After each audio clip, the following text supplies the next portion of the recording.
Presentamos 24 Noche. Edición de 24 Noche, 1 de la mañana con 3 minutos. 8 muertos, 2 heridos y 14 detenidos hasta el momento.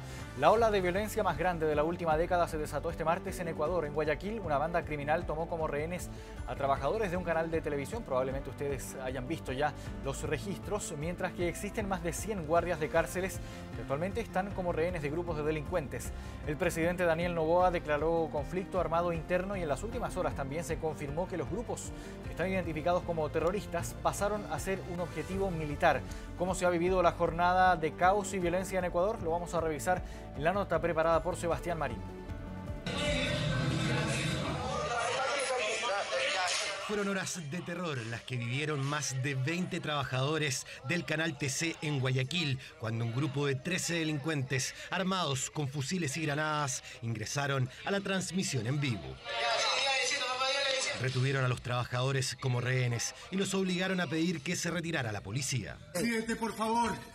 Que se vaya la policía. Que se vaya la policía, por favor. Señor presidente, que se vaya la policía, por favor.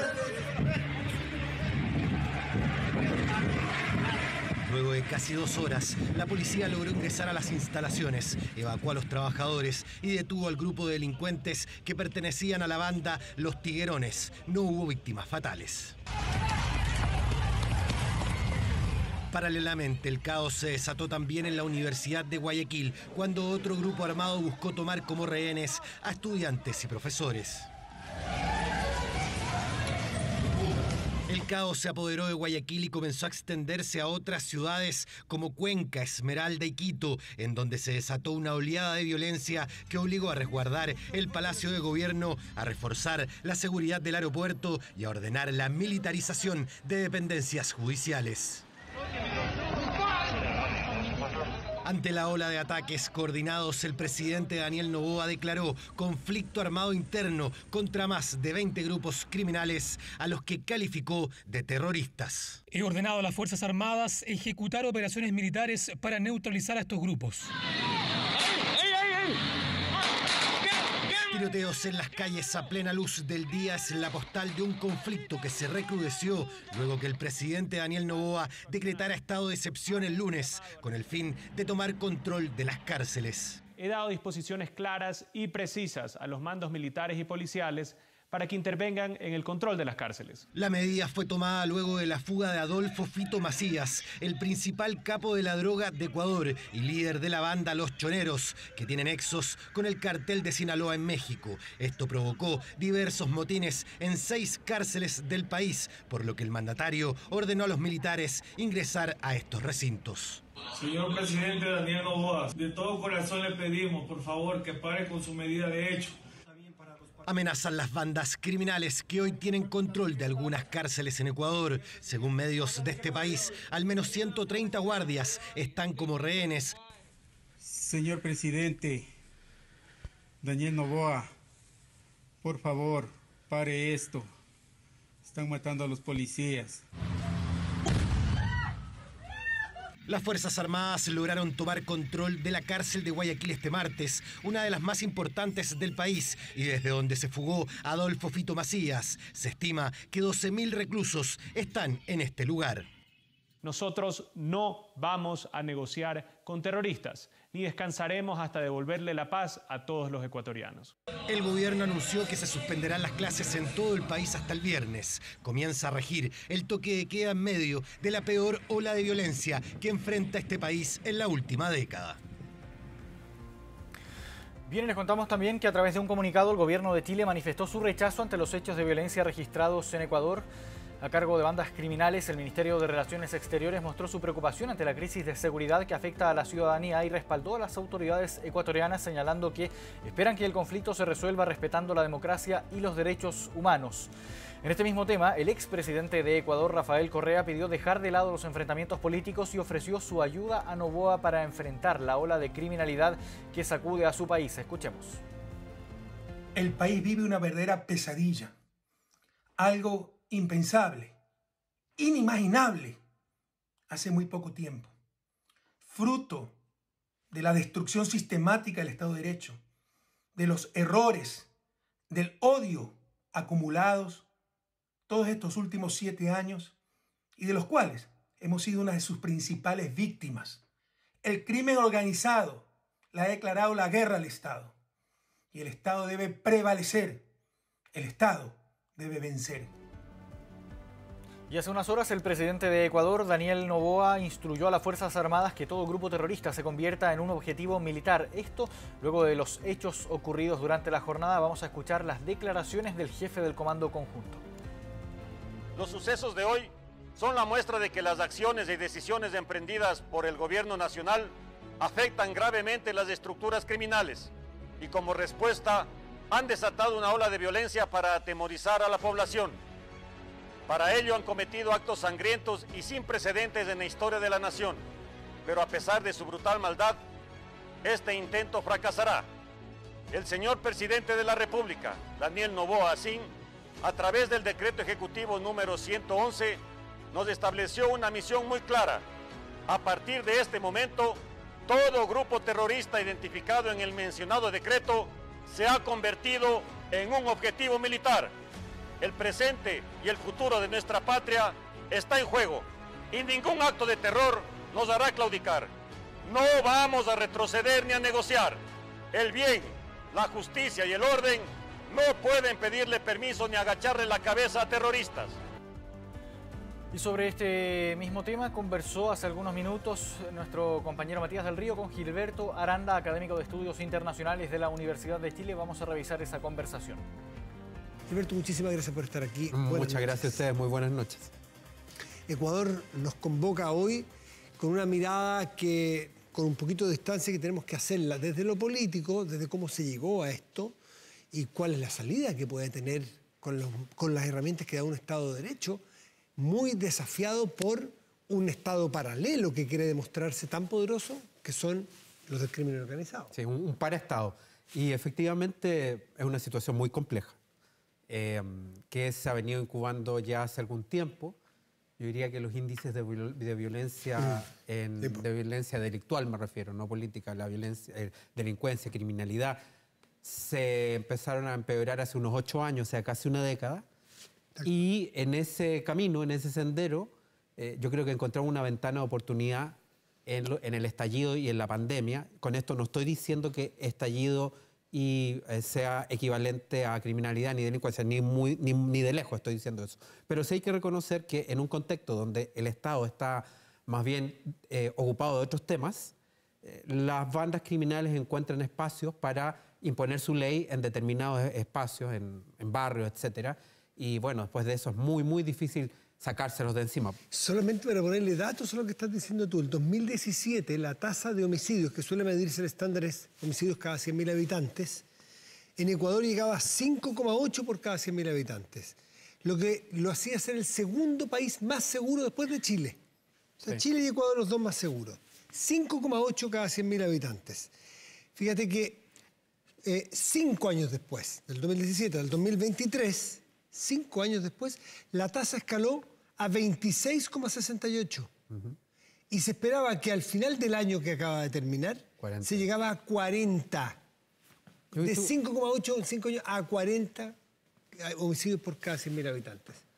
Bueno, he estado viendo algunos índices en ese sentido, 40, 42, que de alguna manera reflejan un cambio. Si uno va un poco más atrás, al 2009, ve que también había una tasa algo más alta, algo así como 17, pero disminuyó claramente hacia la fecha que mencionas, y posteriormente vuelve a repuntar a la actualidad, que está absolutamente disparada. Ahora, han pasado cosas en ese tiempo, una modificación al Código Penal, el 2014. Antes, no sé si recuerdas, que había una base aérea de Estados Unidos que monitoreaba la situación del narcotráfico, que fue emplazada entre el 1999 y el 2009 y salió. La nueva Constitución lo prohíbe. Hay gente que ya empezaba a decir que echa de menos aquello. Y bueno, en definitiva, la llegada del narco, no solamente los carteles mexicanos y colombianos, sino que incluso el sicariato y las mafias albanesas han hecho territorio en Ecuador y han dejado a este país en esta situación que realmente, a pesar de que estamos a varios miles de kilómetros, llama la atención. Y no estamos tan ajenos a eso, porque no sé en cuánto está la cifra hoy de homicidios por cada 100.000 habitantes en Chile, pero la preocupación es que si es que uno mira para otro lado, esto en 5 años se da vuelta completamente y podemos nosotros, si nos descuidamos, tener esta situación también. Yo creo que lo importante es dar respuestas oportunas. Claro, por eso. Oportunas, porque incluso una respuesta en un sentido correcto, que sea tardía, pues ya queda a destiempo. El presidente Noboa, que lleva un par de meses en el poder, sí, como todos los gobiernos ahora, no tiene prácticamente luna de miel y tiene que enfrentarse a estos desafíos. El presidente Noboa, en este contexto, incluso ha llamado al Consejo de Seguridad ecuatoriano, pero muchos se preguntan que por qué se hizo tan tarde, que era necesario de alguna manera tener más opiniones y opciones en la mesa. Ahora el camino ha sido la militarización, donde surgen otras dudas, como mencionaba antes de entrar al plató. Dudas como si las Fuerzas Armadas ecuatorianas están preparadas para este tipo de confrontación, que es en espacio reducido, atestados de gente, donde pueden haber muchas víctimas civiles. Tal cual. Entonces, quedan dudas y al mismo tiempo comparto lo que mencionabas, de que es que ya no hay otra opción. O sea, ya es una respuesta tardía respecto a Fuerzas Armadas que podrían haber sido preparadas en la polivalencia y no fueron. Y por otro lado, no hay otro camino. Ahora, el presidente del gobierno ecuatoriano esta tarde decretó, porque ayer había decretado estado de excepción constitucional, un estado de emergencia en todo el territorio, y eso quedó chico y antiguo. Hoy día decretó guerra interna.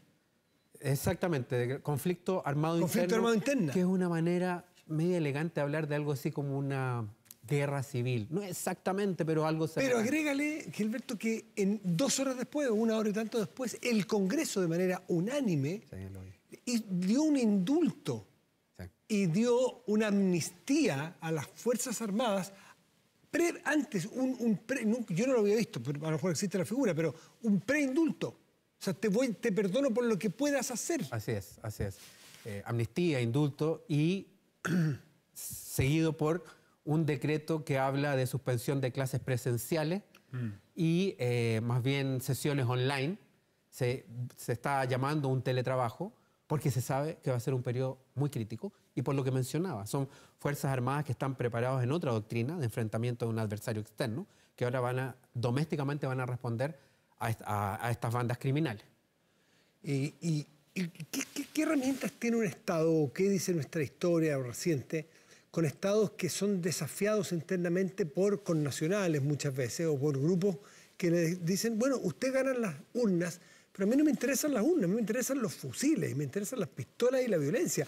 Así y siento yo que eso es lo que quiso hacer hoy día este grupo al tomarse un canal de televisión, demostrar control territorial y decir, nosotros somos los poderosos. ¿Quién manda aquí? Nosotros mandamos aquí. Sí, bueno, decir que los conflictos armados internos en América Latina básicamente tuvieron un periodo de auge en la Guerra Fría.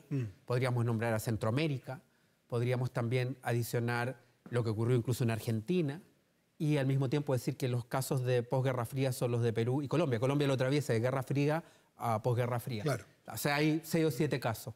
Colocar en esa lista a Ecuador es algo insólito, por las mismas cifras que decía.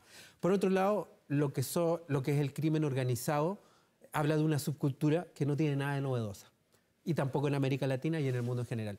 El carácter transnacional, en cambio, si es de las últimas décadas, ese transnacionalismo acusado es de las últimas décadas del siglo XX y por lo tanto tiene 30 o 40 años de plena vigencia. Y ese es el elemento, lo que en algunos lugares es descrito como nuevas guerras, que de alguna manera tensiona a este Estado, que empieza a tener también una erosión en su gobernabilidad. La eficacia y legitimidad del Estado queda en entredicho y sus capacidades para responder a lo que es la privatización de la violencia, la informalización de la violencia. ¿Qué crees tú por sentido común que pasaría si nosotros le hacemos la pregunta a los ecuatorianos hace un mes si estaba dispuesto a que hubiese, por ejemplo, ejecuciones sumarias en las calles por parte del ejército sin juicio a grupos armados inmediatamente? Probablemente hubiesen dicho un porcentaje mayoritario que no, eso sería impensado. Sería interesante el ejercicio. A lo mejor hay más gente que hoy día está disponible a que ocurran ese tipo de cosas después de lo que pasó hoy día. Ese es el peligro, que la gente empieza a decir, ¿saben qué? La democracia bueno, cuando podamos. La libertad, cuando podamos. Pero hoy día hay otras urgencias. Entonces que empiecen las cosas, el Estado de Derecho empiece a quedar supeditado a la posibilidad de que nos entregue la fuerza. Sí, muy brevemente decir una postilla de la pregunta anterior. Las armas con las que tradicionalmente ha contado el Estado son pues las policías, que son las que dedican al orden interno, la seguridad interior. Bueno. Pero cuando son superadas, cuando a su vez no han sido reformadas o fortalecidas, entran Fuerzas Armadas que si están preparadas para polivalencia, bien, si no están, ese es el problema. Luego, la respuesta de la gente. Hay una erosión del Estado en su conjunto, de la gobernabilidad, y ciertamente la gobernabilidad democrática que habla de eficacia y legitimidad. Luego, está claro que ante esta exhibición de músculo, de fuerza brutal que ha hecho estas organizaciones criminales, esta tarde, ya sea en las cárceles que se tomaron, ya sea en el canal de televisión, de alguna manera provoca que muchos... Universidades. No, sí fue tremendo. 8 ciudades con problemas, con explosivos en coches, en autos, perdón. Saqueo, etc. Entonces, en ese contexto de caos, mucha gente que antes estaba menos dispuesta a estados de excepción o a ir más allá de lo que son la lucha tradicional del Estado con este tipo de agrupaciones, hoy día está dispuesta. Es decir, en otras palabras, desata el caos por mucho tiempo y rápidamente la gente va a pedir un leviatán. Es decir, en otras palabras, Bukele. Mira, eso es Bukele. Te iba exactamente a poner el Twitter, no sé si lo alcanzaste a leer, un Twitter de esta tarde de Nayib Bukele, que está en campaña a ser reelegido. Para febrero, ¿no? Sí, dice, es muy críptico, no sé a quién le habla, pero hay algo indirecto, dice, no es soplar y hacer botellas. Sí. No sé a quién le habla. Creo que le habla a las clases políticas, a las élites políticas, y le habla también al presidente ecuatoriano. Le estaba diciendo de que no es no solo pirotecnia o de declaraciones rimbombantes, sino que se trata de un giro conductual por una lucha total contra estas organizaciones. El problema, son lo que se llaman en las guerras convencionales, no en estas intraestatales, son los daños colaterales. Y también que hay un tema de derechos humanos. Cuando el presidente Noboa ha dicho que se trata de un conflicto armado interno que es impresionante, al fondo está aludiendo a lo que es las convenciones internacionales humanitarias. Y con eso también está bajo de un paraguas que hay que respetar. No se pueden hacer prisioneros en este tipo de guerra. Es muy complejo. Al mismo tiempo habla, como ha sido destacado en este espacio, de terroristas. Al mismo tiempo dice... Es muy complejo, es un poco alambicado y un poco contradictorio algunos elementos, y me imagino que Bukele está llamando a eso. Ahora, lo que a mí me parece es que mucha gente en América Latina está pidiendo un sheriff. Hemos hablado en este espacio de Milei en más de una ocasión, y yo estoy bien consciente que hay personas que piensan que ese tipo de opciones pueden surtir efecto en algunos países, pero a mí me parece que el clamor puede ser mucho más grande, particularmente en los sectores más precarizados, más que un Milei, probablemente en ciertos contextos de inseguridad terminen pidiendo algo así como un Bukele. Ay, Gilberto Aranda, doctor en estudios latinoamericanos de la Universidad de Chile. Muchísimas gracias por estar aquí. Muchas gracias a ustedes y buenas noches. Que te vaya muy bien, gracias. Vamos a seguir monitoreando en Televisión Nacional y Canal 24 Horas la situación por la que está atravesando esta crisis de seguridad ahí en Ecuador. Volvemos ahora a nuestro país, vamos a las calles de Santiago, tomamos contacto con Jan Yaquetti para conocer el informe policial de esta madrugada. ¿Cómo estás, Jan? Buenas noches. Hola Marco, buenas noches. Comenzamos la revisión de las noticias policiales en la comuna de Estación Central, porque allí fue realizado un amplio operativo municipal con la ayuda de carabineros, también la Policía de Investigaciones, para poder sacar de circulación carros de comida callejeras. Esto básicamente ha sido un plan de la municipalidad para poder ir despejando la vía pública sobre estos puntos que son de bastante conflicto, sobre todo porque allí es donde hay un riesgo sanitario bastante grande en los alimentos que no mantienen las cadenas de frío correspondientes, y además otro tipo de hechos que podrían estar vinculados a la venta de comida en la calle. Todo esto estuvo siendo de alguna manera acompañado por las policías para poder brindar seguridad a los inspectores municipales. Ahí pueden estar viendo las imágenes de este operativo que nosotros pudimos cubrir además y en donde se pudieron sacar de circulación entonces 32 carros de comida. 11 de ellos eran de comidas fritas y también lo restante era de alimentos que incluso habían puestos de verduras. Todos ellos van a ser destruidos por completo por parte del personal municipal. De todas maneras van a enviar, nos decían autoridades, algunas muestras a la Seremi de Salud para que puedan descartar el riesgo sanitario que esto revierte, sobre todo en las personas que llegan hasta esos puntos a comprar alimentos. Nos decían desde la municipalidad, es algo que está completamente no recomendado porque podría provocar algún problema de salud en quienes consuman estos alimentos. Sí hay que señalar que no se descarta que se cursen multas en estos operativos que se van a mantener durante los próximos días para poder de alguna manera dar control a esta situación. Escuchemos qué nos señalaban de este operativo que no terminó con personas detenidas esta vez y tampoco personas multadas. De todas maneras se espera que a medida que pase el tiempo se vayan intensificando estos operativos.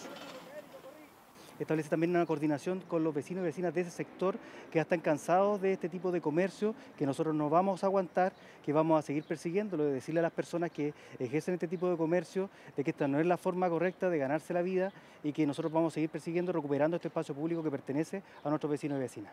En general nosotros no recomendamos el poder consumir estos alimentos que no respetan ningún tipo de cadena de frío, que no están en condiciones de salubridad óptimas para poder consumir, más aún cuando han aumentado las enfermedades virales en esta época del año. Bien, nosotros, Marcos, seguiremos muy atentos a lo que vaya a ir ocurriendo durante los próximos días con estas fiscalizaciones que tienen por objetivo sacar de circulación a vendedores ambulantes y también carros de comida callejera. Gracias, Jan Yaquetti, por este contacto. Que esté bien. Buenas noches. Un abrazo. Amarrados de manos y pies con impactos de bala fueron encontrados 2 cuerpos al costado de la carretera en el kilómetro 15 de la autopista Acceso Sur. Se investigan nexos con el crimen organizado. Los detalles están en la nota de Verónica Moscoso. En el kilómetro 15 del Acceso Sur a Santiago, en dirección a Buimpaine, se produjo el macabro hallazgo. 2 personas adultas de sexo masculino fueron encontradas sin vida, amarradas y acribilladas por la espalda con múltiples disparos. La data de muerte da cuenta que fallecieron de madrugada. Habrá que determinar si los mataron en otro lugar o los fueron a asesinar ahí, ya que en el lugar se habrían encontrado al menos 6 balas que están siendo analizadas. Actualmente acá hay vainillas y impactos balísticos que podrían haberse desarrollado en el lugar. Pero el lugar efectivamente de muerte tenemos que establecerlo con la investigación. Respecto del hallazgo, esto fue realizado por una empresa que realiza la limpieza de la faja, quienes habrían llegado a este lugar para continuar con la limpieza de la maleza alrededor de las 9 de la mañana, siendo estos los que avistan los cuerpos, dando aviso a carabineros, y ahí se inicia el proceso a través de la Fiscalía, el equipo ECO y la Policía de Investigaciones. Se investiga si hay nexos con el crimen organizado, porque este hallazgo es bastante similar a otro registrado el pasado viernes 29 de diciembre del 2023 en el camino a Rinconada de Maipú. Recordemos que en esa ocasión prestamistas secuestraron a 2 personas que les debían dinero, los amarraron y los mataron a balazos. Dispusimos el trabajo con la Brigada de Homicidios, un equipo multidisciplinario en el que está participando también la VIPE, Brico, con el objeto de poder establecer primero las identidades de las personas y después poder establecer la existencia de testigos y algunos otros elementos investigativos. Solo tenemos como antecedente preliminar que se trata de 2 personas masculinas que están ejecutadas derechamente por armas de fuego y que estarían en similares condiciones a los encontrados en Rinconada de Maipú, en cuanto a que también estarían atados. Clave será el análisis de las cámaras de seguridad de los peajes y la declaración de testigos. Lo que venimos comentando hace meses respecto a cómo las bandas delictuales en la zona sur y en la región metropolitana hoy día están actuando, lamentablemente está pareciendo ser parte de la cotidianidad en nuestra región. Por eso hoy día estuvimos con el subsecretario para solicitar un plan especial para aquellas comunas que estamos viviendo esta situación particular. Están identificados los barrios, están identificados los lugares, Lo que pedimos son acciones concretas. Estos casos no están quedando impunes, están teniendo equipos disponibles 24/7 de alto nivel para poder resolver estos casos. Eso ha sido un esfuerzo institucional importante. El gobierno presentó un plan de acción para los próximos 3 años en el que trabajaron 27 organismos distintos para prevenir y combatir el lavado de activos, el financiamiento del terrorismo y la proliferación de armas de destrucción masiva, fenómenos criminales que se están viendo en el mundo y que requieren un nivel de planificación y coordinación para evitarlos en Chile. El hecho de que el país hoy día tiene una política nacional contra el crimen organizado, esto se inserta ahí dentro. Tiene una legislación contra el crimen organizado. Tiene una legislación que ha modificado la manera de tratar los temas de contrabando, los temas de comercio exterior, poniendo exigencias mucho más altas. La legislación que estamos impulsando en materia de inteligencia económica. Esto es fundamental. Los organismos del Estado que manejan más información respecto a cómo se mueve el dinero en la sociedad son los que tienen más herramientas para perseguir este tipo de delitos donde hay alta suma de dinero en juego. Junto con la ley antiterrorista, el Ministerio de Seguridad será fundamental para coordinar a los distintos organismos del Estado, para modernizarse, prepararse y compartir información para combatir estos fenómenos delictuales. Nuevas imágenes muestran detalles inéditos del recorrido que hizo la joven viñamarina que desapareció hace 5 días tras salir de un gimnasio. En uno de los registros se observa que tuvo contacto con una mujer que podría resultar clave para la investigación. Bajó apurada las escaleras, pasó el torniquete e hizo un pequeño gesto a la salida del gimnasio. De allí una rápida carrera hasta llegar a la calle Bonskroder. Una chica respetuosa. Siempre llegaba a su casa, si no llegaba nos avisaba. Sin embargo, pese a que se le ve utilizando su celular en todo momento, no se comunicaba con nadie de su familia. Aparentemente sí, con una misteriosa mujer de quien se separa en esta esquina. Desde Agua Santa hasta Bonskroder, Anaí se demoró solamente 5 minutos en llegar hasta este lugar. Los registros de esa cámara de seguridad serían claves para ayudar a entender qué pasó y con quién se reunió. Esta persona con una bolsa naranja sería la última en haber conversado con la joven de 22 años. Las imágenes de la angosta vereda están siendo periciadas por la Policía de Investigaciones. Hay funcionarios expertos en el tema que vinieron de la ciudad de Santiago, un equipo multidisciplinario de la PDI, donde claramente hay varias líneas investigativas y ninguna se puede descartar. Acá es peligroso, además que hay una calle que hay bares. Pues ya, ojalá que la encuentren con vida nomás, lo único. Las esperanzas se mantienen tras conocer estos nuevos registros, donde se le ve caminando tranquila en dirección hacia Avenida Perú. Cruza hacia el puente Casino, ahí fue donde se le pierde la huella. La estamos esperando, estamos desesperados. Si alguien tiene alguna información, volvemos a repetir, que nos la hagan llegar. La desembocadura del estero Marga Marga es uno de los últimos puntos de interés. Esto producto de la cercanía al sector que muestra este último video que se conoce de Anaí, donde se le ve cruzando este puente. Por cielo intentaban encontrar cualquier indicio de la joven que cumplió 5 días desaparecida. Frenética búsqueda a la que se sumaron buzos criminalistas de la PDI que ingresaron al principal curso de agua de la ciudad Jardín.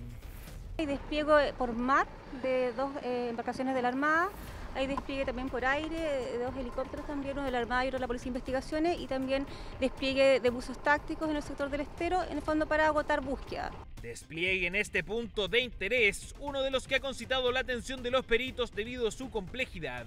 En el lugar se encontró una mochila que ahora deberá ser estudiada, labores que podrían sufrir un contratiempo. Vamos a presentar condiciones de marejadas anormales en la jurisdicción, ¿ya? Por lo tanto, todas esas labores también podrían verse interrumpidas, ¿cierto? En forma negativa en jueves, viernes y sábado. A contrarreloj trabajan las policías para aclarar las innumerables aristas que siguen abiertas. ¿Qué hizo Anaí después de cruzar el puente? ¿Quién es esta misteriosa mujer? Un nuevo personaje en esta historia que podría ser clave para saber dónde está la joven viñamarina. Vamos a la política. La Contraloría ofició a los 6 ministros que asistieron a reuniones en la casa del lobista Pablo Salaquet. Con la respuesta va a determinar las acciones a seguir respecto a las reuniones que eran espacios de exposición, de acuerdo a lo explicado por la ministra del Interior, Carolina Toá. es una reunión como con 20 personas. Yo no los conozco prácticamente, o sea, conocía solamente una de esas personas, que es Carental de Icare, bueno, y el anfitrión, que es Pablo Salaquet. Era como un público, dijo la ministra del Interior, uno que a puertas cerradas escuchó la exposición de Carolina Toa, hizo preguntas y ella las respondió. Encuentro a mediados de 2023 que no quedó registrado en la ley de lobby, a pesar que se hizo en la casa del lobista Pablo Salaquet. Ninguna de estas reuniones es secreta. Cuando uno va a una reunión con 20 y tantas personas que no conoce, en ningún momento asume que es una reunión que no se va a conocer. Se me invita a contar qué está haciendo el gobierno, cuáles son sus políticas en materia de seguridad, cuáles son nuestras perspectivas como alianza de gobierno. Ninguna de esas temáticas y de ese tipo de conversaciones cae en la hipótesis de la ley del lobby. O al menos esa la hipótesis de la ministra del Interior, que no es compartida en el Congreso. Comete un error, creo que existe una errónea interpretación de la norma. Es un error visitar la casa de un lobista. Cuando uno es ministro 24 horas al día. Carolina Toa, Janet Jara, Nicolás Grau, Alberto Van Claveren, Maisa Rojas y Esteban Valenzuela, los 6 ministros oficiados por la Contraloría General de la República para que respondan por sus encuentros en la casa de Pablo Salaquet. Respuesta que en 10 días hábiles deberán entregar a la Contralora subrogante Dorothy Pérez. ¿Ha estado en la casa de Salaquet? ¿Hay alguna reunión, alguna cena? Muy buenas tardes. Permiso. Como les digo, importante saber esa información. No vamos a hacer declaraciones. Muchas gracias. Hasta luego. La transparencia de la autoridad pública. Silencio ante los medios en el Congreso Nacional por la pregunta que no podría evitar más tarde en el Senado. ¿Usted no fue a la cena, a los almuerzos o cenas con Salaquet? Respecto a su pregunta, no. Lo descarto completamente. Ya, que quería no preguntar... solo no he ido, ya, sino que tampoco conozco a la persona. Ya, ni la han invitado. No, ni a los invitados tampoco. Ya. Pero los ministros que han asistido a la Contraloría, a las sesiones oficiales, los conozco. Pero respecto de lo que se ha preguntado y algunos medios de comunicación han señalado, le puedo decir tajantemente que no he concurrido. En su rol fiscalizador, la Contralora tomará acciones en el caso según las respuestas que tenga de los ministros que participaron en las reuniones, oficios de la Contraloría que no comentó la vocera de gobierno antes de retirarse de una actividad en el Congreso Nacional. Parlamento donde esta jornada nuevos legisladores se reconocieron haber ido a encuentros en la casa de Salaquet. Yo fui invitado por el ex diputado Jorge Insulza en enero pasado a conversar sobre el proceso constituyente, sobre las políticas públicas en Chile. Cuando yo estuve en la casa de José Salaquet, que también fui invitado alguna vez a dar una opinión respecto a contarles un poco cómo estaba viendo la situación del país, no me hicieron ninguna petición específica. La Comisión de Ética de la Cámara de Diputados inició una investigación para ver si se vulneró la ley de lobby por parte de los diputados que asistieron a los encuentros en la casa de Salaquet, los mismos a los que acudieron los ministros del gobierno.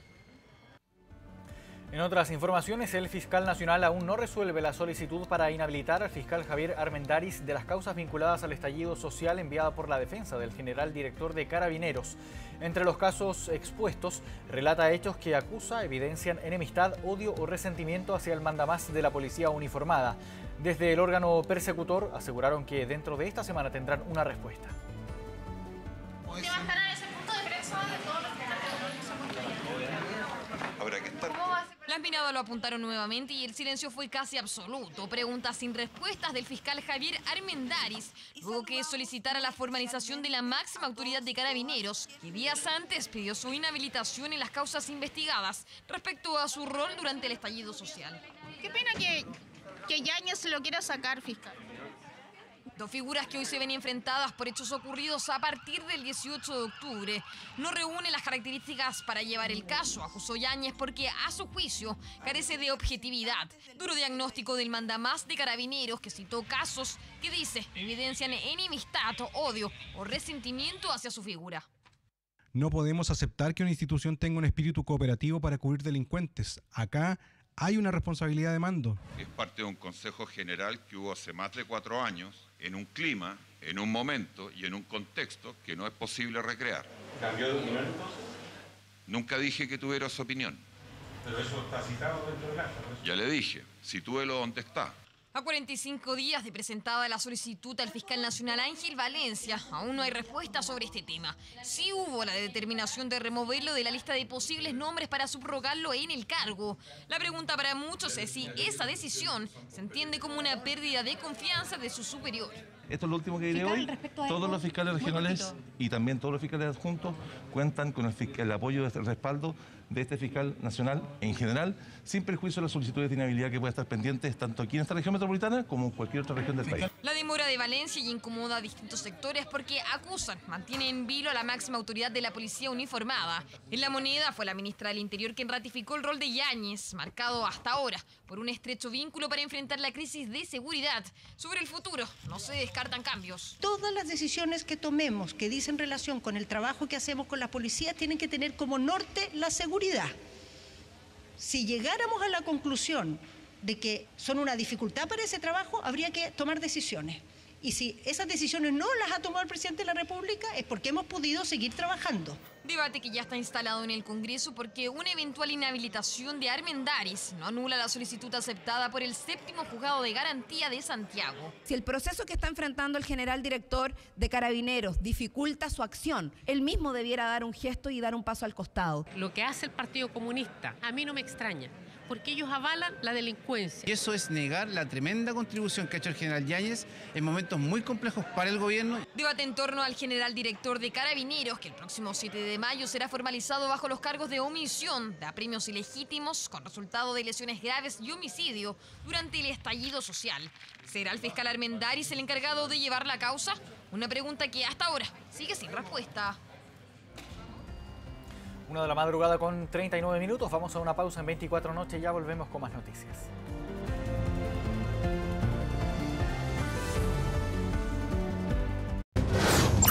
Ya volvemos con 24 Noche.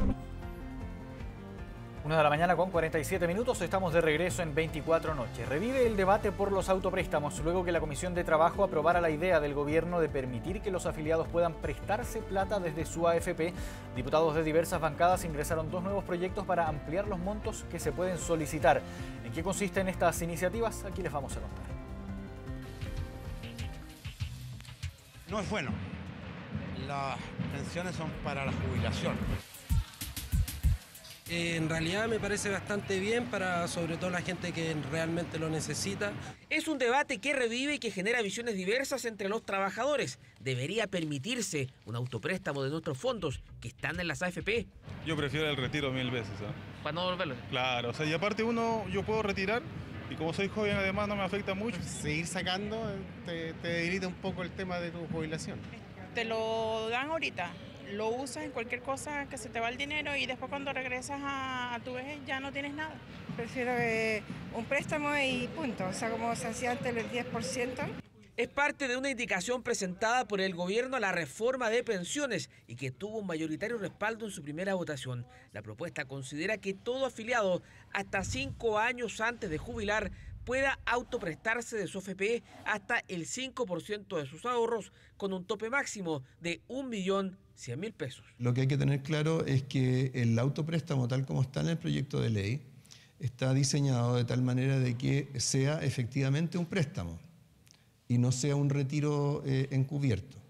Y 24 horas después de aprobada esta indicación en la Comisión de Trabajo, no tardaron en aparecer ideas parlamentarias para elevar el monto del autopréstamo propuesto por el gobierno. Una moción del Partido de la Gente Más Independientes propone llegar a 150 UF, o sea, 5,5 millones de pesos. Un tercer proyecto, ingresado por el Partido Demócratas Más Independientes, apunta hasta el 15% de los ahorros sin tope para ser destinados a emprendimientos, vivienda, educación o salud. Sabemos que el costo de vida está carísimo, sabemos que no han existido bonos ni ayudas directas a la clase media y a la clase media emergente, y ahora que se aprobó el autopréstamo, pero de 1 millón de pesos, nosotros estamos haciendo las gestiones para aumentarlo a 5 millones de pesos. Queremos que esto realmente sea una ayuda para la ciudadanía, un autopréstamo enfocado al emprendimiento, a la vivienda, a la salud y a la educación. No solamente a lo que el gobierno quiera, sino que a las reales necesidades de las personas. Ideas que, al igual que los retiros, cuentan con el rechazo del mundo técnico por su eventual impacto en las futuras pensiones y también en la inflación.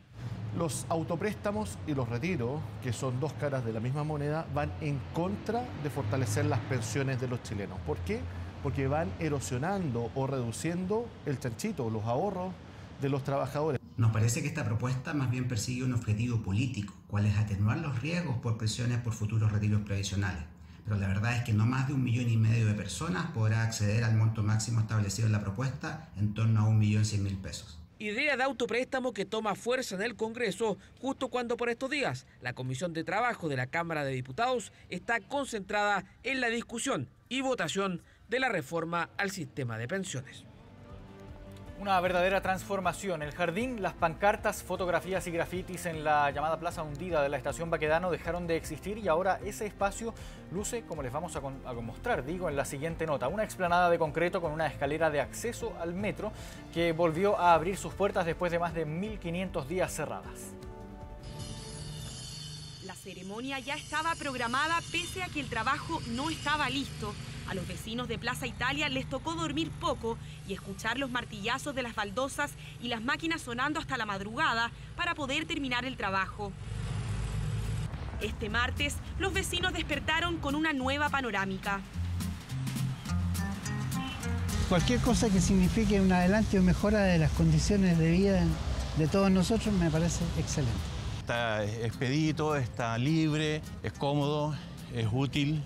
Oh, súper bueno, de hecho me gustó porque está bien ampliado todo esto y se ve bien encachado, así que me gusta. Obras que implicaron una inversión de casi 30.000 UF y que comenzaron hace 9 meses como parte del plan de recuperación de espacios públicos. Sin duda, esta es un reflejo no solo de la normalización ya completa de la red, sino que también cómo nos vamos con nuestras obras integrando otros planes y proyectos de mejoramiento como es Alameda Providencia. La Plaza Hundida fue cubierta por una explanada de concreto. Quedó solo una escalera que conduce al subterráneo para acceder al metro.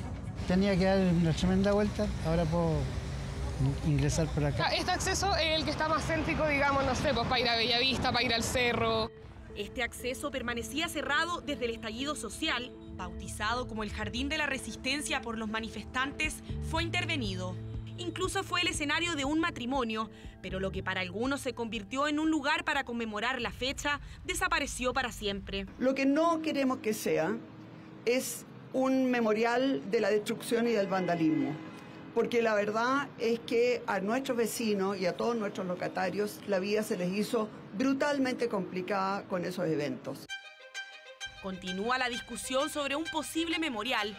La Plaza Baquedano ha sido testigo de acontecimientos históricos, culturales y sociales. Haber sacado todo el monumento que estaba anteriormente fue muy abrupto. Podría haber un memorial en todas las... Muchas personas lo veían como algo muy histórico, por lo que pasó en el estallido social, el tema de la hendidura. Pero pensemos en la innovación y el crecimiento, de traer cosas buenas y mejorar lo que pasó ya, por un tema de tranquilidad, ya, para las personas que viven aquí. Un esfuerzo para reconstruir un lugar por el que transitan diariamente alrededor de 20.000 personas y donde convergen 2 líneas de metro que generan gran actividad. En el mes de febrero se debiera subir la licitación para la remodelación de todo este espacio con un diseño ya acordado, aprobado por todos los servicios y los municipios que están relacionados, y a fines del mes de mayo partirán las obras en este lugar. Este acceso de la Estación Baquedano era el último lugar que había quedado cerrado luego del estallido. Espacio que se devuelve a la ciudadanía después de 1.500 días inoperativo, con el fiel propósito de acercar a las personas a una mejor ciudad.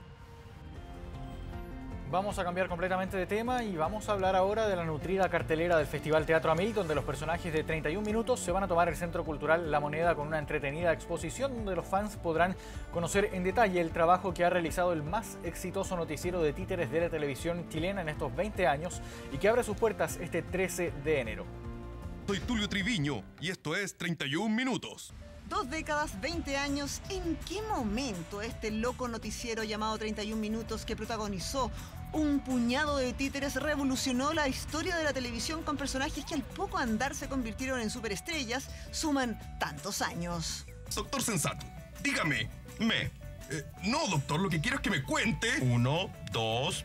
Es un poco mirar para atrás y sentir más orgullo del que uno generalmente tiene por lo que ha hecho y por lo grande que llegó a ser algo que no iba a durar más de un año. El paso del tiempo amerita abrir el baúl de los recuerdos para ver esa trayectoria, dedicación y mucho humor. Silencio, por favor. ¿Tiene hijos? 40 iguales. ¡40! ¡Y todos iguales! ¿Y de qué edad? 30, 15. ¡Oh, qué interesante! Ah, y canciones también. Por ahorrarme al peluquero, ahora debo usar sombrero. Mis amigos me van a molestar. Es que expresamente meterse en el baúl, porque si nosotros tenemos todo esto, una acumulación de cosas.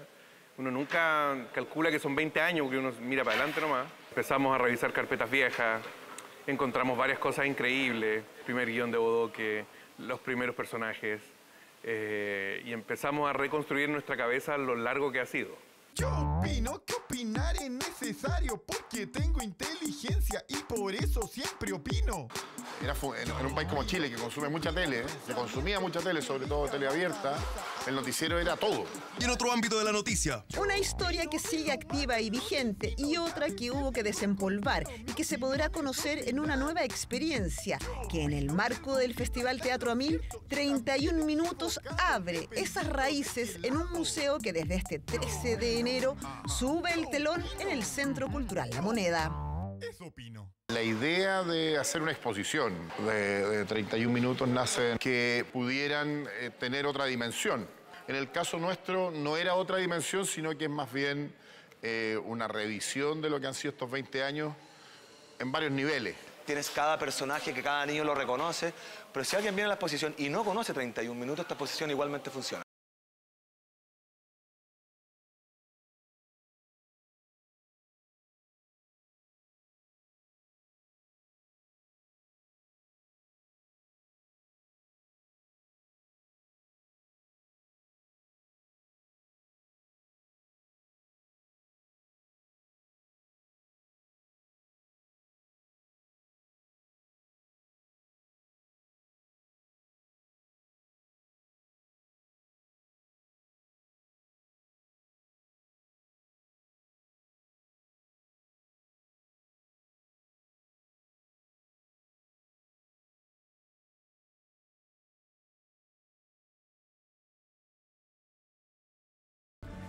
Una de la mañana con 58 minutos. Cerramos esta edición de 24 Noche. Agradecemos su sintonía. Los invitamos como siempre que sigan en TVN, Canal 24 Horas y todas sus plataformas. Que estén muy bien. Buenas noches.